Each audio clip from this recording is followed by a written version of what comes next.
मैं नालंदा विश्वविद्यालय बोल रहा हूँ। आज मैं आपको मेरा ऐसा गौरवशाली इतिहास बताने वाला हूँ जिसके बारे में आज की पीढ़ी कम ही जानती है। हाँ, मैं वही विश्वविद्यालय हूँ जो एशिया की सबसे बड़ी यूनिवर्सिटी हुआ करता था। लेकिन एक नरभक्षी, पागल, राक्षस, क्रूर और सन की तुर्की शासक बख्तियार खिलजी ने मुझे और मेरे पुस्तक भंडार को जलाकर राख कर दिया था।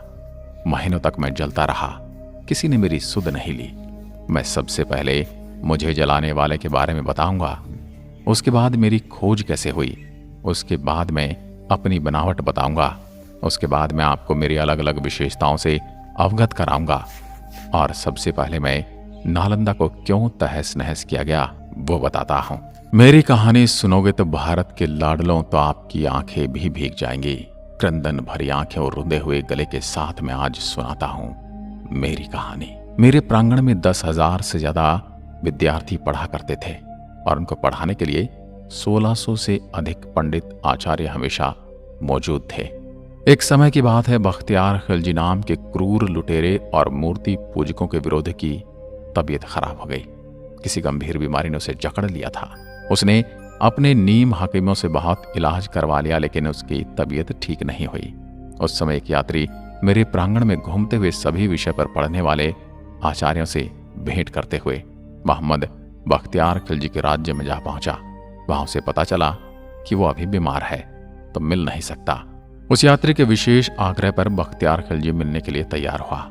यात्री ने मिलते ही बख्तियार खिलजी को सलाह दी कि विश्व प्रसिद्ध नालंदा विश्वविद्यालय में मेडिसिन विभाग के प्रमुख पंडित राहुल श्री बद्र जी आपका इलाज करके आपको ठीक कर सकते हैं। फिर क्या था, पंडित राहुल श्री बद्र जी से इलाज की इच्छा प्रकट की, लेकिन बख्तियार खिलजी ने एक शर्त रखी थी कि मैं किसी भी प्रकार की भारतीय पद्धति से बनाई गई दवा नहीं खाएगा, क्योंकि ये काफिरों के द्वारा बनाई गई है। फिर कुछ समय के बाद राहुल जी श्री बद्र ने कुरान की प्रति लेकर खिलजी के पास गए और ये सलाह दी कि प्रतिदिन कुरान की प्रतियां आप पढ़ेंगे तो आप ठीक हो जाओगे।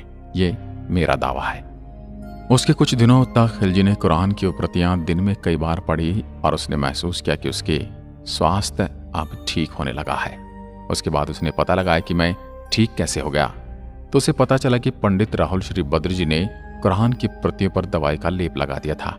जिनको पता था कुरान पढ़ने वाले खिलजी हमेशा पन्ने पलटते समय हाथ पर थूक लगाता है, इस माध्यम से शरीर में दवा का असर हुआ और वो ठीक हो गया।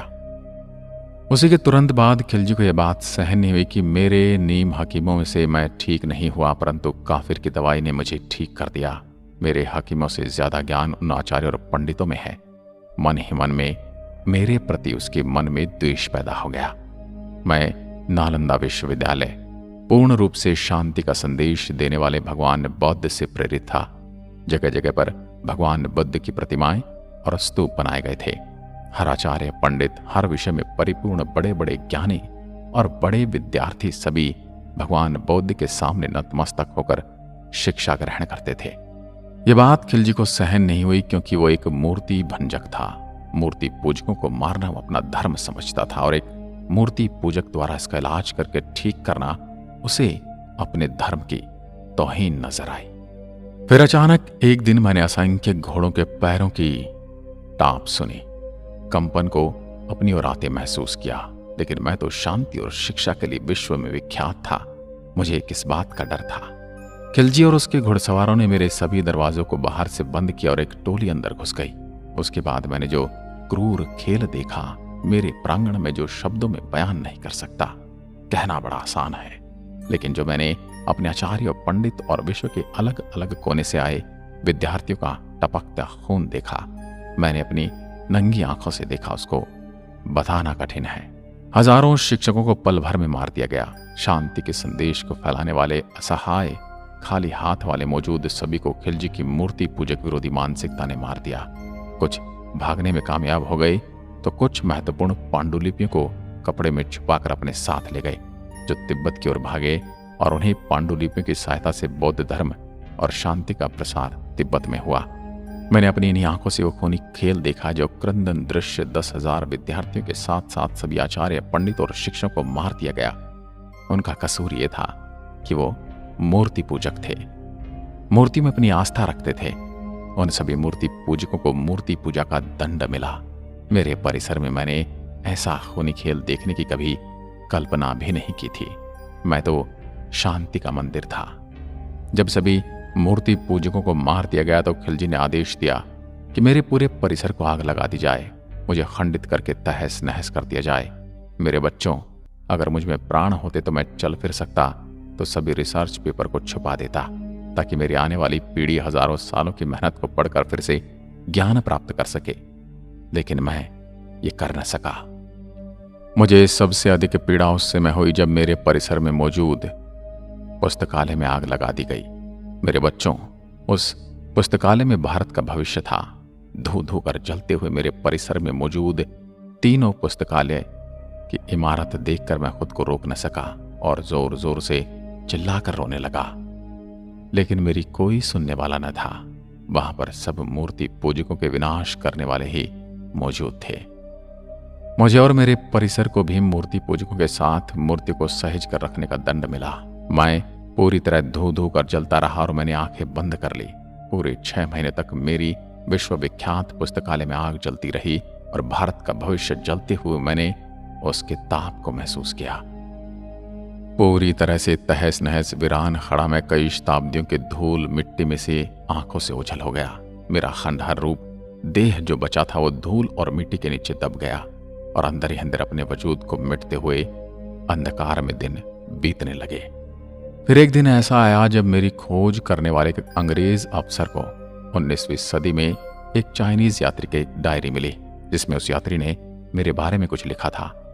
एक दिन वो अंग्रेज अफसर डायरी में लिखे हुए पते पर पहुंचा तो उसे ऐसा कोई सबूत नहीं मिला, लेकिन वहीं टहलते हुए उसे कुछ 5वीं शताब्दी की ईंटों के अवशेष मिले। उसने हल्का अपने ही हाथों से खरोच कर देखा तो नीचे एक के ऊपर एक ईंटों से सजी हुई दीवारें महसूस हुई। फिर कुछ दिनों पश्चात उसने उस जगह पर खुदाई करके मेरे पूरे अवशेष को दुनिया के सामने लाया। उस चाइनीज ने डायरी में लिखे यात्रा के विवरण के अनुसार नालंदा विश्वविद्यालय में 1500 शिक्षकों के साथ 10,000 से भी ज्यादा विद्यार्थी अध्ययन करते थे। लगभग 108 विषय पर मेरी प्रांगण में पढ़ाई करते थे विद्यार्थी। विश्व के कोने कोने से आने वाले विद्यार्थियों के अलावा अलग अलग भाषाओं में पढ़ाई की व्यवस्था की गई थी। 100 से ज्यादा भवन और इमारतें बनी हुई थी। हर भवन में कुएं की व्यवस्था थी। जगह जगह स्टडी हॉल, जगह जगह पढ़ने का प्रांगण, प्रार्थना का प्रांगण और रहने की व्यवस्था थी। रहने के लिए प्रत्येक विद्यार्थी के लिए अलग अलग कमरे बने हुए थे। हर कमरे में रोशनी की व्यवस्था थी। उस समय भी जब दुनिया में लाइट यानी इलेक्ट्रिसिटी नहीं थी तो दिए के लिए जगह बनी हुई थी। कई देशों के विद्यार्थी मेरे प्रांगण में पढ़ने आते थे। उसी डायरी के अनुसार 10 विद्यार्थियों में से सिर्फ 3 विद्यार्थी मेरे प्रांगण में पढ़ने योग्य माने जाते थे। अर्थात जो भी विद्यार्थी मेरे यहाँ पढ़ने के इच्छुक होकर आते थे उनका एक साक्षात्कार होता था। 10 विद्यार्थियों में से सिर्फ 3 ही प्रवेश पा सकते थे। 10 किलोमीटर लंबी और 5 किलोमीटर चौड़ी परिधि के अंदर मेरा निर्माण था। आज भी विश्व में ऐसा कोई विश्वविद्यालय नहीं है जो मेरी टक्कर ले सके। 19वीं सदी में मेरा 5% भाग ही खुदाई करके निकाला गया। उसके बाद खुदाई बंद कर दी गई। लेकिन फिर दौर आया नरेंद्र मोदी जी का। उसके बाद 2016 में मेरी फिर से खुदाई प्रारंभ हुई। उसके बाद यूनेस्को द्वारा मेरे प्रांगण को विश्व धरोहर में शामिल किया गया। इसलिए अभी मेरे अवशेषों को निकालने और सहेज कर रखने की जिम्मेदारी यूनेस्को द्वारा संभाली जाती है। मुझे मुख्यतः 3 राजाओं ने मिलकर बनाया था। इसमें पहले राजा थे कुमारगुप्त, जो मगध के बहुत बड़े राजा थे। मगध की राजधानी राजगिरा होती थी, जो मेरे विश्वविद्यालय के प्रांगण से 15 किलोमीटर की दूरी पर स्थित थी। कुमारगुप्त ने 500 ईस्वी में नालंदा विश्वविद्यालय के रूप में मेरी स्थापना की थी। 5वीं सदी थी। आप जिस स्थान पर आज आए हैं वो लगभग 1600 वर्ष पूर्व एक विश्वविद्यालय हुआ करता था। फिर दूसरे थे कन्नौज के राजा हर्षवर्धन। उन्होंने मेरे प्रांगण की दूसरी मंजिल का निर्माण कराया लगभग 7वीं शताब्दी में, और मेरी ख्याति दूर दूर तक फैलने लगी। उसके पश्चात तीसरे थे राजा देवपाल, जो बंगाल के राजा 9वीं शताब्दी में आए और मुझे देखकर प्रसन्न हो गए। फिर उन्होंने मेरी ख्याति को और बढ़ाते हुए तीसरी मंजिल का निर्माण किया। फिर इस विश्वविद्यालय के नाम और उपनामों के पीछे 3 राज्यों का नाम सबके ऊपर लिखा जाता है, जिनमें गुप्त वंश, हर्ष वंश और पाल वंश। जो भी मेरे लिए ईश्वर रूप उन राजाओं के पद चिन्हों की आहट में सुन सकता हूं। मेरे यहाँ छात्रों के रहने के लिए 300 कक्ष बने थे, जिनमें अकेले या 1 से अधिक छात्रों के रहने की व्यवस्था थी। 1 या 2 भिक्षु छात्र एक कमरे में रहते थे। कमरे छात्रों को प्रत्येक वर्ष उनकी अग्रिमता के आधार पर दिए जाते थे। इसका प्रबंधन स्वयं छात्रों द्वारा छात्र संघ के माध्यम से किया जाता था। यह विश्व का प्रथम पूर्णतः आवासीय विश्वविद्यालय था। इस विश्वविद्यालय में 3 श्रेणियों के आचार्य थे, जो अपनी योग्यता अनुसार प्रथम, द्वितीय और तृतीय श्रेणी में आते थे। नालंदा के प्रसिद्ध आचार्यों में शीलभद्र, धर्मपाल, चंद्रपाल, गुणमती और स्थिरमती प्रमुख थे। ह्युनसांग के समय इस विश्वविद्यालय के प्रमुख शीलभद्र थे, जो एक महान आचार्य, शिक्षक और विद्वान थे। प्रवेश परीक्षा अत्यंत कठिन होती थी और इसके कारण प्रतिभाशाली विद्यार्थी ही प्रवेश पा सकते थे। उन्हें 3 कठिन परीक्षाओं के स्तरों को उत्तीर्ण करना होता था। यह विश्व का प्रथम ऐसा दृष्टांत है। शुद्ध आचरण और संघ के नियमों का पालन करना अत्यंत आवश्यक था। यह महायान के प्रवर्तक नागार्जुन, वसुबंधु, असंग तथा धर्म कीर्ति की रचनाओं का सविस्तार अध्ययन होता था। वेद, वेदांत और सांख्य भी पढ़ाए जाते थे। व्याकरण, दर्शन, शल्य विद्या, ज्योतिष, योग शास्त्र तथा चिकित्सा शास्त्र भी पाठ्यक्रम के अंतर्गत थे। मेरी यानी नालंदा की खुदाई में मिले अनेक कांसे की मूर्ति के आधार पर कुछ विद्वानों का मत है कि कदाचित धातु की मूर्तियां बनाने का विज्ञान का भी अध्ययन होता था। यहाँ खगोल शास्त्र अध्ययन के लिए एक विशेष विभाग था। छात्रों को किसी प्रकार की आर्थिक चिंता न थी। उनके लिए शिक्षा, भोजन, वस्त्र, औषधि और उपचार सभी निःशुल्क थे। राज्य की ओर से विश्वविद्यालय को 200 गांव दान में मिले थे, जिनसे प्राप्त आय और अनाज से उनका खर्च चलता था। विश्वविद्यालय परिसर के विपरीत दिशा में एक छोटा सा पुरातात्विक संग्रहालय बना है। इस संग्रहालय में खुदाई से प्राप्त अवशेषों को रखा गया है। उसमें भगवान बुद्ध की विभिन्न प्रकार की मूर्तियों का अच्छा संग्रह है। इनके साथ ही बुद्ध की टेराकोटा मूर्ति और प्रथम शताब्दी की 2 मर्तबान भी इस संग्रहालय में रखे हुए हैं। इसके अलावा इस संग्रहालय में तांबे की प्लेट, पत्थर पर खुदे अभिलेख, सिक्के, बर्तन तथा 12वीं सदी के चावल के जले हुए दाने रखे हुए हैं। बड़गांव नालंदा का निकटतम गांव है। यहाँ पर एक सरोवर और प्राचीन सूर्य मंदिर है। यह स्थान छठ के लिए विशेष प्रसिद्ध है। नालंदा से थोड़ी दूर पर सिलाव स्थित है, जो स्वादिष्ट मिठाई खाजा के लिए प्रसिद्ध है। इनके पास ही है राजगृह। मेरे प्रांगण में मौजूद पुस्तकालय पूरे 9 मंजिल बड़ा था, जिसको कुछ इस्लामिक आक्रमणकारियों ने जला दिया।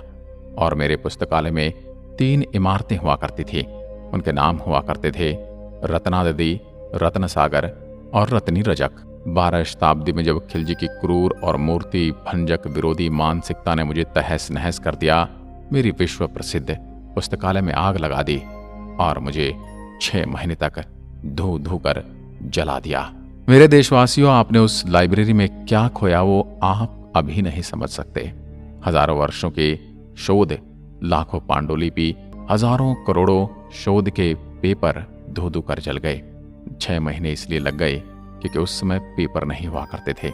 अधिकांश पांडुलिपि और रिसर्च के डॉक्यूमेंट ताम्र पत्रों पर उकेरे जाते थे। पूरा पुस्तकालय के प्रांगण का नाम धर्मगंज हुआ करता था। मेरे यहाँ आने के लिए आपको हवाई मार्ग और सड़क मार्ग अथवा रेल मार्ग से यात्रा करनी पड़ेगी। हवाई मार्ग के लिए निकटतम एयरपोर्ट यहाँ से 89 किलोमीटर दूर निकटतम हवाई अड्डा पटना का जयप्रकाश नारायण हवाई अड्डा है। रेल मार्ग के लिए नालंदा में भी रेलवे स्टेशन है, किंतु यहाँ का प्रमुख रेलवे स्टेशन राजगीर है।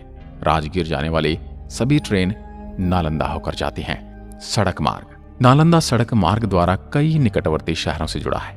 अगर आप राजगीर से आते हैं तो 89 किलोमीटर दूर पड़ता हूँ। वहीं आप गया से आते हैं तो 89 किलोमीटर दूर स्थित हूँ, लेकिन बोध गया से आते हैं तो मैं 110 किलोमीटर की दूरी पर हूँ। मैं नालंदा विश्वविद्यालय आपको आमंत्रित करता हूँ।